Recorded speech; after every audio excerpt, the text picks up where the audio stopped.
हर हर महादेव मित्रों। तो मेरा नाम है वीर और आज हम बात करेंगे शोल्डर वर्कआउट को लेके। जी हाँ दोस्तों, सबसे पहले आप सबको हैप्पी दिवाली। और आज काफ़ी दिनों के बाद दिवाली का ऑफ था, तो 3-4 दिन ऑफ के बाद जिम खुला है। तो आज हम सबसे पहले शोल्डर का वर्कआउट करने वाले हैं। हालांकि जिम कल ही खुल गया था, लेकिन कल मैं जिम गया नहीं था। आई डोंट नो वाई, शायद मेरा मूड काफ़ी ज़्यादा ऑफ था तो मन ही नहीं किया जिम जाने का।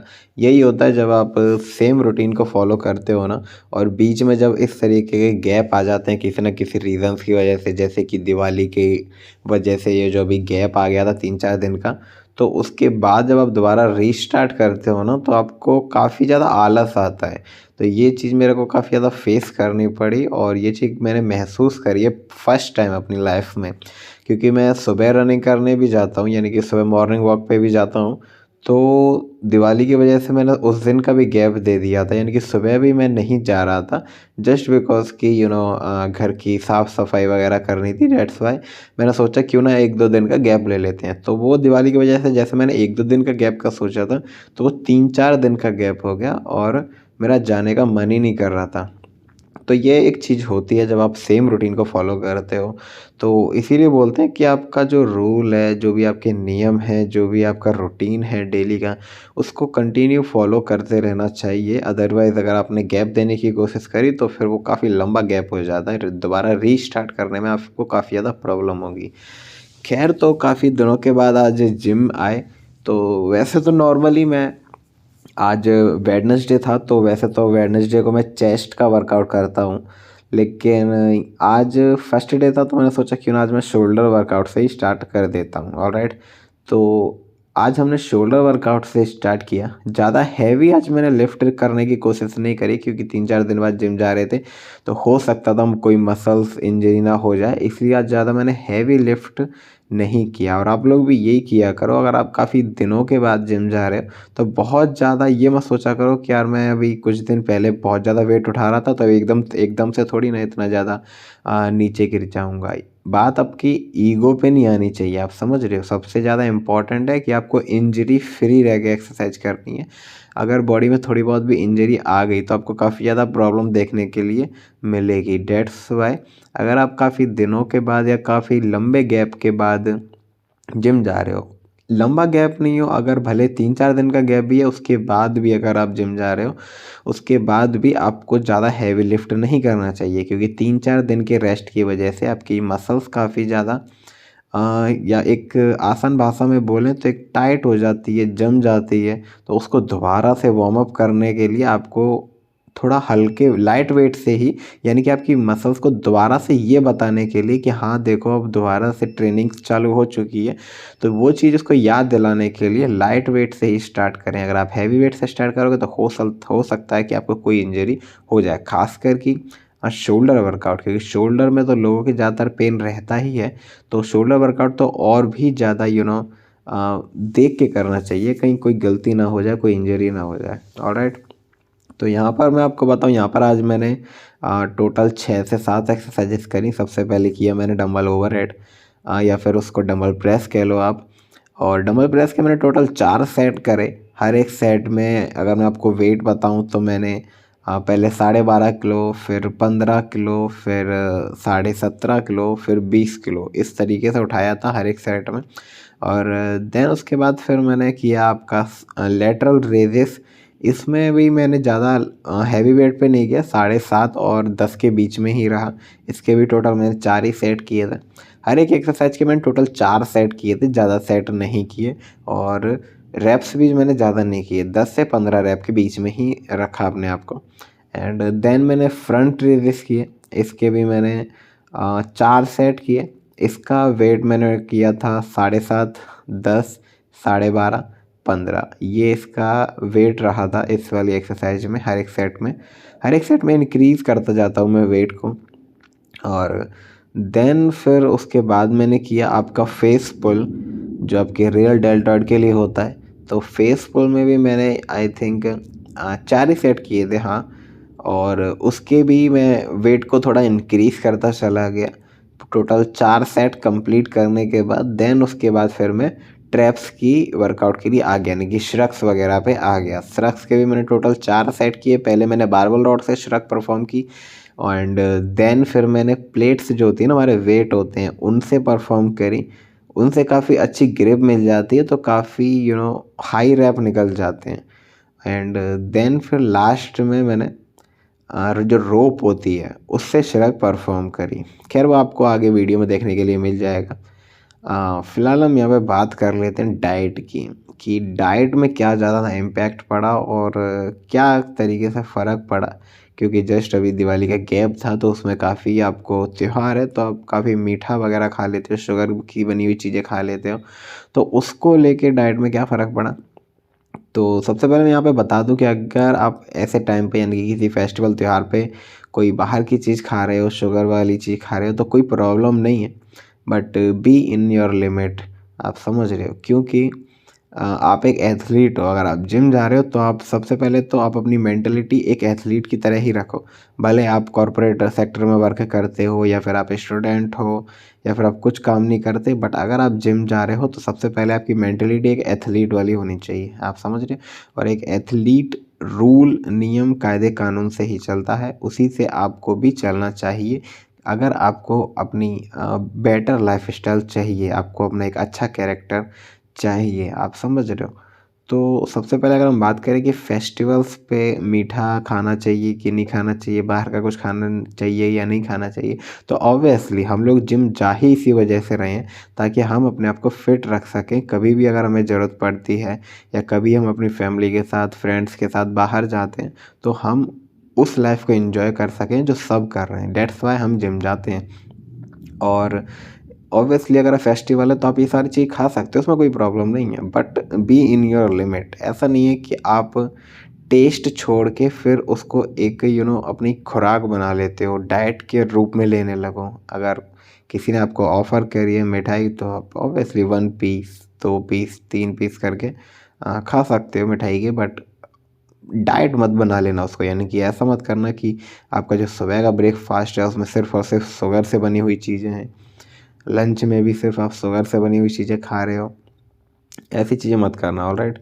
तो क्योंकि ये चीज़ें फिर बाद में प्रॉब्लम देती हैं। मैंने बताया ना, अगर आप सेम रूटीन फॉलो करते चले जाते हो और फिर रूटीन में कुछ गड़बड़ करते हो, यानी कि गैप करते हो, या फिर उसको तोड़ते हो, तो फिर दोबारा से रीस्टार्ट करने में उसी जगह से काफ़ी प्रॉब्लम होती है। बस यही एक रीज़न है, बाकी ऐसा कोई बड़ा रीज़न नहीं है, इसीलिए मैं आपको बोल रहा हूँ। क्योंकि रीस्टार्ट करने में काफ़ी ज़्यादा आपको प्रॉब्लम होगी। अगर आपने 1 पीस खाया तो आपको लगेगा यार 1 और खा लेता हूँ, 2 और खा लेता हूँ, तो उससे प्रॉब्लम नहीं है, but be in your limit. आप लोग खुद समझदार हैं, तो उस हिसाब से वर्क करिए। एंड देन फिर उसके बाद आप निकल जाओ, कोई प्रॉब्लम नहीं है। पूरा जो भी आपका वर्कआउट होता है, वर्कआउट से पहले जो भी आपने डाइट ली है, यानी कि जो भी आपके फेस्टिवल के टाइम आपने डाइट ली है, उसके बाद आप जो वर्कआउट करते हो, तो उस समय आपको बहुत ज़्यादा प्रॉब्लम होगी उस चीज़ को छोड़ने में, क्योंकि आपको ये लगेगा कि यार मैंने कल ही तो खाया था, आज और खा लेता हूँ तो क्या प्रॉब्लम है। तो यही आपको गलती नहीं करनी है। इसीलिए मैं आपको बोल रहा हूँ कि मेंटालिटी जो है ना, वो आपकी एक एथलीट वाली होनी चाहिए। एथलीट को पता है कि हाँ, अगर मैंने कल कोई चीज़ खाई है तो मैं अब आगे नहीं खा सकता, क्योंकि आगे मेरा कॉम्पिटिशन है। भले आपका कॉम्पिटिशन नहीं है, बट आपकी मेंटालिटी ऐसी होनी चाहिए कि हाँ यार, मेरा कॉम्पिटिशन आने वाला है तो मैं नहीं खा सकता, इस तरीके से।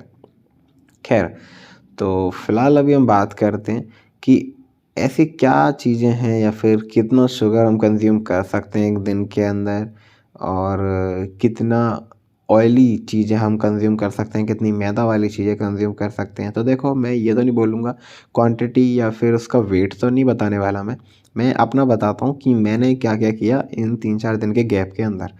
मैंने कुछ नहीं किया। मैंने आई थिंक, अगर मैं आपको काउंट करके बताऊँ, तो मैंने मुश्किल से 3 या 4 पीस खाए थे मिठाई के। और अगर हम ऑयली चीज़ों की बात करें, तो ऑयली चीज़ में मैंने आई थिंक 1 दिन बर्गर खा लिया था, और 1 दिन पैटीज़ खा ली थी, 2 बार कोल्ड ड्रिंक पी थी। ये मैं 3-4 दिन की बात कर रहा हूँ। एंड और जो भी कचौड़ी वगैरह, पूड़ी, सब्ज़ी जो भी बनती हैं फेस्टिवल के टाइम पे, तो वो सारी चीज़ें मैंने कंज़्यूम करी थी। बट तो उससे मतलब मुझे कोई बहुत ज़्यादा प्रॉब्लम नहीं हुई, क्योंकि मेरा वेट बहुत ज़्यादा नहीं है, और फिर मैं 2 टाइम वर्कआउट करता हूँ, तो ईज़िली उन कैलोरीज़ को तो मैं बर्न कर ही सकता हूँ। बट अगर मैं कुछ ज़्यादा ही उसको खा लेता, बट हाँ, उससे मैंने बताया ना, उससे प्रॉब्लम ये हो रही थी कि मेरा दोबारा फिर से मन कर रहा था कि यार थोड़ा सा और खा लेता हूँ, थोड़ा सा और खा लेता हूँ। जैसा कि मैंने आप लोग को बताया कि रिकवरी करने में काफ़ी ज़्यादा प्रॉब्लम होती है, यानी कि रीस्टार्ट करने में, सॉरी रिकवरी नहीं, रीस्टार्ट करने में काफ़ी ज़्यादा प्रॉब्लम होती है। खैर दोस्तों, तो अब मैं आपको इस जिम से, वर्कआउट से, एक्सरसाइज से, इन सब चीज़ों से हट के कुछ हम लोग बात कर लेते हैं। हट के इन द सेंस इन सब चीज़ों से दूर थोड़ा, मतलब कुछ और बात करते हैं। ऑलराइट, तो हेयर मैं आप लोग के साथ कुछ शेयर करना चाहता हूँ। शेयर बस यही करना चाहता हूँ कि मैं सच बताऊँ तो मैं नॉन वेजिटेरियन हूँ, बट मैं वेजिटेरियन बनना चाहता हूँ। बट प्रॉब्लम ये है कि वेजिटेरियन बनने के लिए मेरे पास पैसे नहीं है। अब आप लोग सोचोगे कि यार वेजिटेरियन बनने के लिए पैसों की क्या ज़रूरत है। देखो, पैसों की काफ़ी ज़्यादा ज़रूरत है। मैं 2 टाइम वर्कआउट करता हूँ दिन में, तो उसकी रिकवरी के लिए मुझे काफ़ी अच्छी डाइट चाहिए होती है, काफ़ी अच्छा प्रोटीन सोर्स चाहिए होता है, जो कि मुझे नॉन वेजिटेरियन में ही देखने के लिए मिलता है।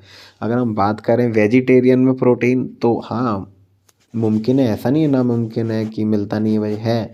बट उसमें जिस जिस चीज़ों में मिलता है वो सारी चीज़ें मुझे खाने में बिल्कुल भी, मतलब टेस्टलेस लगती है, मुझे मज़ा नहीं आता वो सारी चीज़ें खाने में। सोया चंक्स हो गए, है ना, मूंग की दाल हो गई, एंड जो भी चीज़ें हैं उनमें इतना ज़्यादा मज़ा नहीं आता मुझे खाने में। डेट्स वाई तो मुझे प्रॉब्लम होती है काफ़ी ज़्यादा एज अ वेजिटेरियन प्रोटीन को कंप्लीट करने में। बट मैं वेजिटेरियन बनना चाहता हूँ, क्योंकि मैं काफ़ी पूजा पाठ करता हूँ, तो वो चीज़ भी मुझे कहीं ना कहीं ख़राब लगती है कि यार इतनी पूजा करता हूँ उसके बाद भी मैं नॉन वेजिटेरियन वाली चीज़ें खाता हूँ, तो वो चीज़ मुझे काफ़ी ज़्यादा ख़राब लगती है। बट मैं ट्राई कर रहा हूँ। बट हाँ, अगर मेरे पास पैसे आ जाते हैं तो मुझे ज़्यादा प्रॉब्लम नहीं होगी, क्योंकि उसके बाद मैं सप्लीमेंट्स ऐड कर दूंगा अपनी डाइट में, तो फिर ऑब्वियसली मेरी प्रोटीन की जो भी रिक्वायरमेंट्स है वो सप्लीमेंट से कंप्लीट हो जाएगी। तो फिर मुझे नॉन वेजिटेरियन वाली चीज़ें, एग या फिर चिकन वगैरह, ये सारी चीज़ें खाने की उतनी ज़्यादा ज़रूरत नहीं पड़ेगी। उतनी ज़्यादा क्या, फिर तो मैं टोटली छोड़ ही दूंगा। बट उसके लिए थोड़े से पैसे होना बहुत ज़्यादा ज़रूरी है। अब बात करते हैं पैसे, सबसे बड़ी जो प्रॉब्लम है वो पैसों की ही है। आप कितनी भी अच्छी आपकी बॉडी हो, आप कितने भी अच्छे एथलीट हो, आपका रूल, आपका डिसिप्लिन कितना भी ज़्यादा टॉप नॉच का क्यों ना हो, but if you are poor, तो आपकी कोई भी रेस्पेक्ट नहीं करने वाला है। Nobody will give you respect. आप समझ रहे हो, कोई भी आपको रेस्पेक्ट नहीं देगा अगर आपकी जेब में पैसा नहीं है तो। और ऑब्वियसली, क्योंकि बेरोजगार आदमी किसी को नहीं पसंद। आपके खुद के घर वालों को आप पसंद नहीं आओगे अगर आपके पास पैसे नहीं है तो। पैसे इन द सेंस, अगर आप कुछ कमाते नहीं हो तो घर पे कोई पैसा नहीं देते, अपनी खुद की जो भी एक्सपेंसेस हैं, जो भी खर्चे हैं, उनको नहीं उठा पा रहे हो, ऑब्वियसली कोई आपको नहीं पूछने वाला है।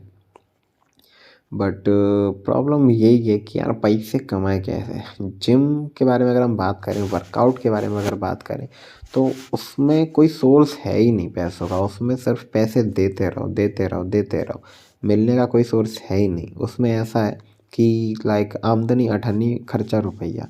अगर आपको मिलेगा ना तो बहुत कम मिलेगा, लेकिन जाता आपकी जेब से बहुत ज़्यादा है। और आई थिंक यही one of the major reason है कि बहुत सारे लड़के जो जिम बेचारे छोड़ देते हैं। उनकी बहुत अच्छी बॉडी होती है, बहुत अच्छा डिसिप्लिन होता है उनके अंदर, बट एट द एंड जाके जब उन्हें दिखता है ना कि यार मैंने इतना कुछ किया, मैंने इतनी मेहनत करी, सब कुछ किया, अच्छी बॉडी बनाई, बट एट द एंड मुझे क्या मिला? कुछ नहीं मिला। जो भी था मैंने दिया ही है। सिर्फ और सिर्फ जिम में मैंने पैसा लगाया है, डाइट में पैसा लगाया है। अगर इतना पैसा मैंने किसी बिजनेस में लगा दिया होता, कहीं और लगा दिया होता, तो हो सकता है मुझे उससे काफ़ी अच्छा रिटर्न मिलता, और मुझे भी फ़ायदा होता, मेरी फैमिली को भी फ़ायदा होता। डेट्स वाई काफ़ी लड़के ये सारी चीज़ें सोच के वो जिम क्विट कर देते हैं। और अगर हम देखा जाए कि जिम में पैसे हैं, तो कहीं ना कहीं उसमें पैसे भी हैं, बट बहुत अच्छा पैसा कहाँ है? सोशल मीडिया पे। अगर आप सोशल मीडिया पे बहुत ज़्यादा पॉपुलर हो, as an athlete, as an fitness influencer, as an fitness trainer, then आप काफ़ी अच्छा अर्निंग कर सकते हो। बट अगर आप नहीं हो फेमस, आपका सोशल मीडिया उतना ज़्यादा ग्रो नहीं कर पाया, तो फिर तो आई थिंक आपको कुत्तों वाली ज़िंदगी जीनी पड़ेगी फिटनेस इंडस्ट्री में। अगर आप कुछ और कर लेते हो तो अच्छी बात है, लेकिन अगर आप सिर्फ फिटनेस इंडस्ट्री में को लेके बैठे हो, फिटनेस इंडस्ट्री के बारे में ही सोच रहे हो, और आप सोशल मीडिया पे ग्रो नहीं कर पा रहे, देन फिर आपको कोई as a trainer, as a कहीं किसी भी जिम में ट्रेनर बन सकते हो, या फिर पर्सनल ट्रेनर बन सकते हो, तो वही आपकी कुत्ते जैसी ज़िंदगी 15 से 20 हज़ार रुपये मुश्किल से मिल पाएंगे। और वो भी किसी अच्छी जिम में लगोगे ना तब जाके। अगर ये छोटी मोटी जिम में जाओगे मुश्किल से 4 हज़ार, 5 हज़ार, और 4000 5000 में तो आई थिंक प्रोटीन का डिब्बा भी नहीं आता सही से। तो ये काफ़ी बड़ी प्रॉब्लम है आपका वर्कआउट या फिर फिटनेस इंडस्ट्री में। एंड आई डोंट नो कि इस पे कोई काम क्यों नहीं करता है, कोई इस पे वर्क क्यों नहीं करता है। और वर्क इन द सेंस कि गवर्नमेंट इस पे वर्क क्यों नहीं करती है। गवर्नमेंट चाहती तो है कि सब लोग स्वस्थ रहें, सब लोग फिट रहें, बट वो कुछ करना नहीं चाहती है फिटनेस को लेके। मेरे हिसाब से गवर्नमेंट को हर हर 6 महीने में या फिर हर साल एक रोड कंट्री दौड़ करवानी चाहिए, या लाइक मैराथन करवानी चाहिए। हर एक शहर में छोटी छोटी मैराथन आप करवा सकते हो, है ना। फिर उस पर अवार्ड भी दे सकते हो। मेरे शहर में होती है मैराथन की दौड़, बट दौड़ तो नहीं बोलेंगे, वो एक तरीके का बिजनेस है जो वो लोग करते हैं। 300 रुपये लेते हैं आपसे एज अ फॉर्म के, मतलब कोई भी फॉर्म वगैरह वो देते हैं तो उसका 300 रुपये लेते हैं। और जब आप ऑब्वियसली कोई एक ही तो जीतेगा ना, उसमें सब थोड़ी ना जीत जाएंगे। तो आपको क्या मिला? कुछ नहीं मिला। अब आप खुद सोचो, एक बंदा जो 300 रुपये दे के दौड़ लगा रहा है, बाद में फिर वो ऑब्वियसली हार जाएगा, क्योंकि 2-3 हज़ार लोग दौड़ रहे हैं तो उसमें हर कोई थोड़ी ना फर्स्ट आ जाएगा। एक लोग फर्स्ट आएगा, एक लोग सेकंड आएगा, बाकी के 1800 1998 लोगों का क्या होगा? उनका भी, उनको भी तो कुछ मिलना चाहिए ना। तो वो चीज़ है एक तरीके से, वो तो बिजनेस ही मैं उसको बोलूँगा। मैं उसको कोई फिटनेस की तरफ कदम बढ़ा है, घंटा कुछ नहीं बढ़ा यार, वो तो पागल बनाते हैं पूरी तरीके से। वहीं पे गवर्नमेंट अगर इन चीज़ों को करवाए तो आई थिंक कुछ इम्पैक्ट पड़ सकता है फिटनेस इंडस्ट्री को लेके। गवर्नमेंट को हर शहर में, चाहे वो बड़ा शहर हो छोटा शहर हो, इवन छोटे शहर भी ध्यान देना चाहिए। छोटे शहरों में गवर्नमेंट को एक जिम खुलवा के देनी चाहिए लोगों को, और जिसकी फ़ीस आई थिंक सिर्फ उतनी रखें जितने में उसकी जिम की मेंटेनेंस हो जाए, यानी कि साफ़ सफाई वगैरह हो जाए। कहने का मतलब किसी एक लोग को उसमें बैठाएं, है ना। तो उससे क्या होगा, और उसकी फ़ीस मुश्किल से 100 रुपये रखें जिम की, ताकि जो भी लोग उसमें आते हैं वो उसमें पैसे दें, और वो जो एक लोग है उसी को वो 100 रुपये मिलने चाहिए, यानी कि एक तरीके से उसकी सैलरी भी हो जाएगी और जिम भी मेंटेन बनी रहेगी। तो इस तरीके के कुछ और भी आइडियाज़ कलेक्ट करने चाहिए फिटनेस इंडस्ट्री को अगर आगे बढ़ाना है तो। बट गवर्नमेंट सिर्फ बोलना जानती है कि फिट रहो, कुछ करना नहीं जानती। तो और जब तक वो बोलती रहेगी तब तक आदमी सुनता रहेगा, जिस दिन वो करेगी उस दिन आदमी भी करेगा। तो ये एक चीज़ है। बाकी जो हेल्थ मिनिस्ट्री है, वो लोग भी पता नहीं, आई डोंट नो क्या कर रहे हैं, किस तरीके से बढ़ावा दे रहे हैं। इस तरीके से तो मुझे नहीं लग रहा कि कोई फिट होने वाला है। वो ही लोग फिट हो सकते हैं जो सच में पैशनेट हैं फिटनेस को लेके, मेरे जैसे, आपके जैसे। अब अगर आप लोग यहाँ तक आप लोगों ने ये वीडियो देखी है, देन ऑब्वियसली आप लोग काफ़ी ज़्यादा पैशनेट हो फिटनेस को लेके, इसीलिए आप इतनी देर से मेरी फालतू की बातें सुन रहे हो, है ना।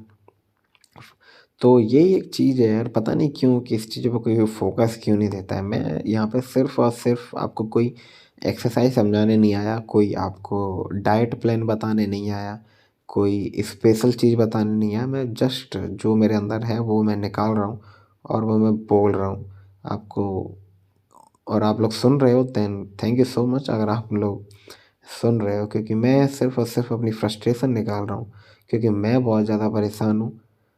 परेशान तो नहीं बोल सकता, बट हाँ दुखी ज़रूर हूँ, क्योंकि नहीं हो रहा है यार। मैं बहुत ज़्यादा मेहनत करता हूँ, एक दिन में सुबह भी लगा रहता हूँ, शाम को भी लगा रहता हूँ, पूरा टाइम, मतलब जब भी वर्कआउट कर रहा हूँ पसीने में नहा रहा हूँ, पूरी बॉडी में पेन है, मेरे पूरे लेग्स पेन कर रहे हैं, क्योंकि सुबह 3-4 किलोमीटर रनिंग कर रहा हूँ, फिर शाम को जाके वर्कआउट कर रहा हूँ, लेग्स पेन कर रहे हैं, मेरी लोअर बैक बुरी तरीके से पेन कर रही है, बट स्टिल रोज़ाना सेम टाइम से सेम रूटीन को फॉलो करते हुए सेम उसी इंटेंसिटी के साथ, उसी हाई इंटेंसिटी के साथ वर्कआउट कर रहा हूँ। और एट द एंड मुझे क्या मिल रहा है? कुछ नहीं, सिवाय गालियों के। घर वाले सिर्फ गालियाँ देते रहते हैं, और ऑब्वियसली गालियाँ खाना बनता भी है, क्योंकि मैं कुछ कर नहीं रहा हूँ। That's why. तो वही चीज़ें प्रॉब्लम क्रिएट करती हैं यार। बट कहीं न कहीं मैं ना बहुत ज़्यादा पैशनेट हूँ, कहीं न कहीं मुझे ऐसा लगता है कि यार अगर कुछ हो सकता है तो फ़िटनेस में ही मेरा हो सकता है, क्योंकि और कुछ मुझे फिर आता भी नहीं, क्योंकि मैं I am not very intelligent in study. मैं बहुत ज़्यादा होशियार नहीं हूँ पढ़ाई-लिखाई में, या फिर कोई एक्स्ट्रा टैलेंटेड नहीं हूँ, कोई एक्स्ट्रा किसी और चीज़ में मेरा टैलेंट नहीं है या फिर इंटरेस्ट नहीं है, आप समझ रहे हो। फ़िटनेस को लेकर काफ़ी ज़्यादा इंटरेस्ट था बट कुछ हो नहीं पा रहा है यार, आई डोंट नो व्हाई। मेहनत तो मैं पूरी कर रहा हूँ, सेम मतलब सब लोग बोलते हैं कंसिस्टेंट रहो कंसिस्टेंट रहो, मैं पिछले कई सालों से कंसिस्टेंट हूँ, अच्छा वर्कआउट कर रहा हूँ, अच्छी मेहनत कर रहा हूँ, बट वो चीज़ नहीं मिल रही है, पता नहीं क्यों। अब आज भी सुबह मैं गया रनिंग करने और काफ़ी टाइम हो गया मुझे रनिंग करते करते रोड पे, जिसकी वजह से मेरे जो जॉइंट्स हैं, जो हड्डियाँ हैं, उनमें बहुत ज़्यादा पेन हो रहा है और मेरे काफ्स और मेरा शिन पेन बहुत ज़्यादा हाई लेवल पे जा चुका है। यानी कि अब आप समझो कि मैं पैदल चल रहा हूँ ना, तो मैं चल भी नहीं पा रहा हूँ, मुझे काफ़ी ज़्यादा प्रॉब्लम हो रही है पैदल चलने में, तो उस लेवल का मुझे पेन हो रहा है। बट स्टिल मैं आपको कल ग्राउंड पे ही मिलूँगा रनिंग करता हुआ, शाम को जिम में ही मिलूँगा वर्कआउट करता हुआ। क्यों? मुझे नहीं पता क्यों, बट मुझे जाना है, मेरा वो रूटीन है, मेरा वो रूल है, तो वो नियम को मैं फॉलो करता हूँ। उतनी ही हाई इंटेंसिटी के साथ वर्कआउट करता हूँ उसी। और अगर आप बोलो कि मैं डाइट क्या लेता हूँ, कुछ नहीं, कुछ है ही नहीं, पैसा ही नहीं है, डाइट लूँगा कहाँ से। बस रोटी चावल, रोटी चावल दाल, रोटी चावल दाल, उन्हीं वही 3-4 डाइट हैं, उन्हीं पे घूमता रहता हूँ जो नॉर्मल डाइट है। और उसके बाद भी वर्कआउट की बारी आती है तो चुपचाप चल देता हूँ। और फिर आप बोलो कि रिकवरी कैसे नहीं होती, भाई रिकवरी हो ही नहीं पाती, होगी कहाँ से। ना डाइट अच्छी, ना स्लीपिंग टाइम अच्छा। स्लीपिंग टाइम अगर मैं बोलूँ अच्छा क्यों नहीं है, बेरोजगार होने के बाद भी नींद ही नहीं आती, टेंशन इतनी ज़्यादा है, पूरी पूरी रात सोचते रहो कि साला कुछ हो क्यों नहीं रहा, हो क्यों नहीं रहा। एंड देन फिर आँख खुले, देन उठ के जिम चले जाओ, वर्कआउट करने चले जाओ, ग्राउंड चले जाओ। तो ये प्रॉब्लम हो रही है यार काफ़ी ज़्यादा, मेरे साथ नहीं, मैंने ये नहीं कह रहा सिर्फ मेरे को ये प्रॉब्लम देखने के लिए मिल रही है, बहुत से लोगों को देखने, मेरे जैसे बहुत से लोग हैं जो बेचारे सेम रूटीन फॉलो कर रहे हैं, बहुत ज़्यादा कंसिस्ट हैं अपने काम को लेके, कंसिस्टेंसी बना के रखी है उन्होंने, बट कुछ कर नहीं पा रहे। पता नहीं किस्मत ख़राब है, क्या ख़राब है। किस्मत को हम दोष तो दे सकते हैं कहीं ना कहीं तक, बट पूरी तरीके से नहीं दे सकते। कई बार आपकी मेहनत भी थोड़ी कम होती है, बट अगर मेरे पॉइंट ऑफ व्यू से देखो या फिर मेरा जो नज़रिया है, तो उसमें अगर मैं कुछ बोलना चाहूँ तो वो यही है कि यार मैं बहुत मेहनत करता हूँ, कसम से। मैं दिन में कम से कम 5 घंटे तो मेरा वर्कआउट को ही जाता है। एंड मेहनत तो मैं बहुत करता हूँ, सुबह से शाम तक नहा जाता हूँ पसीने में वर्कआउट करते करते। खैर इतना ही बोलूँगा, बाकी मिलते हैं अगली वीडियो में। तब तक आप लोग भी वर्कआउट करो, अच्छी डाइट फॉलो करो, डेली जिम जाओ। राधे राधे।